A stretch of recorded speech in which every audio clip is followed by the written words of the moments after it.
کوي ژوند د هر پېغلې تېر شي په خطر کې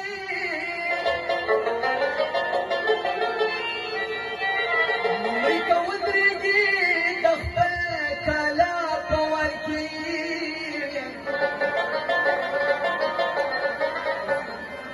نو زه چې وګورم دې ظلم دې زیاتې ته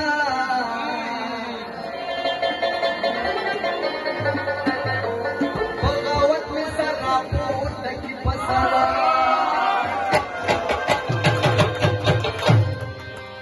د حیران صاحب کلام دی نو چې په سترګو کې اورونه ګرځوي په مینو په سرونه ګرځوي